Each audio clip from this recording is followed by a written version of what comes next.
से हमारी सरकार बनी, हमने अपना नीतिगत परिवर्तन किया और नीतिगत परिवर्तन हमने किस प्रकार की इंडस्ट्रीज़ को लेकर जाना है, उस दृष्टिकोण से की।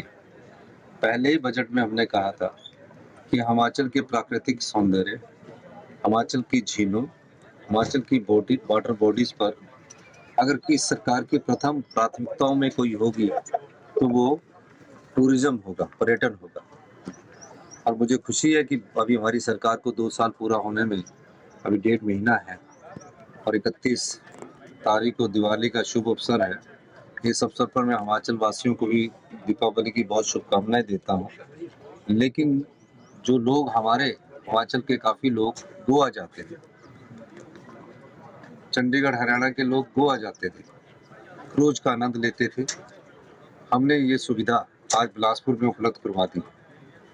हिमाचल प्रदेश में 75 साल में पहला क्रूज़ की कोई योजना यहाँ शुरू की आज़ादी के बाद ही, तो बिलासपुर जेट स्की है, शिकारा है, तो ये सब सुविधाएँ हम करवा रहे हैं। शुरू-शुरू में अभी थोड़ा इसको उभरने में टाइम लगेगा, लेकिन मेरा मानना है कि आने वाले समय में बिलासपुर एक बहुत बड़ा टूरिज़्म के हब के लिए, वाटर एडवेंचर स्पोर्ट्स के लिए एक बहुत बड़ा केंद्र बन जाएगा। जब टूरिज़्म बढ़ता है, तो बिलासपुर के लोगों की आर्थिक स्थिति भी मजबूत होगी, उनके पास ज़्यादा पैसा आएगा और लोगों को सुविधा मिलेगी।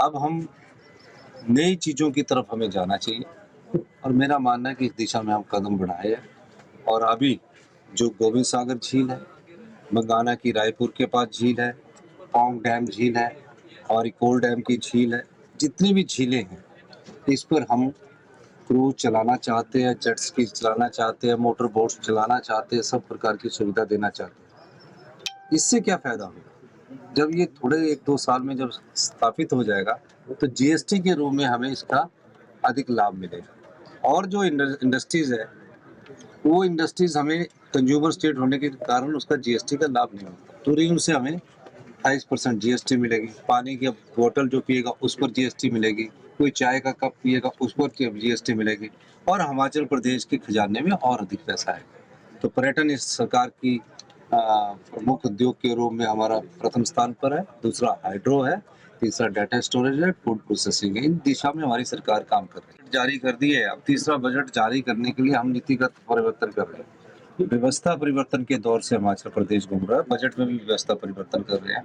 प्री बजट मीटिंग स्टार्ट हो चुकी है, किसको कितनी ज़रूरत है, वो चीज़ उसके हिसाब से उसको मिलनी चाहिए। गाँव में बैठा हुआ अंतिम व्यक्ति के हाथ में पैसा कैसे पहुँचे? मनरेगा में लगी हुई हमारी महिला मज़दूर के हाथ में पैसा कैसे पहुँचे? जिसके ने पशुधन रखा है, उसके हाथ में पैसा कैसे पहुँचे? सभी वर्गों के समाज के सरकारी कर्मचारियों को किन चीज़ों की सुविधा हमने देनी है, युवाओं को रोजगार के अवसर कैसे पैदा करने हैं, ये सब नीतिगत फैसले हम अपने बजट के माध्यम से करते हैं। मेरा मानना है कि आने वाले समय में जिस दृष्टि से हमारा योजनाओं को अब धरातल पर दिखना शुरू हुआ है, कभी सोच सकते थे बिलासपुर में कि क्रूज भी आएगा? कोई ये सोचती किश्तियां लेकर जाते थे, मछली पकड़ा करते थे, कहने मछली पकड़ी के बिलासपुर से इकट्ठी होंगी। तो बिलासपुर में कभी मछली पकड़ने के अलावा सोचा कि आज जेट स्की है, मैंने खुद जेट स्की का आनंद लिया, शिकारा यहाँ आ जाएंगे धीरे धीरे। और ये सब प्राइवेट सेक्टर में ला रहे, प्राइवेट सेक्टर हमको पैसा देगा, हम चाहेंगे कि प्राइवेट सेक्टर इसमें बहुत अधिक इन्वेस्टमेंट करे। हिमाचल के प्राकृतिक सौंदर्य को देखकर, हिमाचल की झीलों को देखकर हम लोग इस पर इन्वेस्ट करने जा रहे हैं। होती है 34 से हमें 40 बना दिए 2 महीने पहले, तो उम्मीदें अच्छी थी, तो हम जनता तय करती है। सर, अभी आपने एक डोडरा क्वार में जाके आए, गाँव गाँव में जाके एक सरकार का आपने देखा कि कितनी योजनाएँ पहुँच रही हैं। इसके बाद क्या योजना है सर कि किस तरीके से गाँव लोगों में तक? जाकर, गाँव के वातावरण में रह के, गाँव में एक परिवार के घर में रहकर मैंने रात बिताई। क्यों बिताई?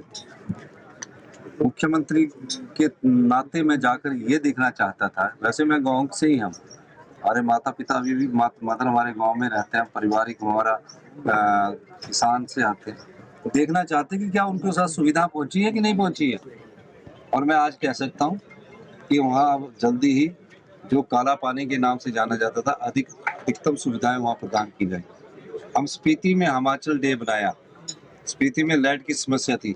हम 2 मेगावाट का सोलर पावर प्रोजेक्ट जो अभी पूरा होने जा रहा है इस 9 अक्टूबर में, वो हम लगाने जा रहे हैं ताकि जो बिजली की जो कमी है, वो उसको पूरा किया जा सके। हमसे जुड़े रहने के लिए हमारे YouTube चैनल को सब्सक्राइब करें और नई वीडियो की नोटिफिकेशन के लिए बेल आइकॉन को दबाएं। अगर आप ये वीडियो Facebook पर देख रहे हैं तो लाइक जरूर करें और ज्यादा से ज्यादा शेयर करें। इसी तरह के और भी अपडेट्स के लिए फॉलो करें हमारा Instagram पेज himachal.k3।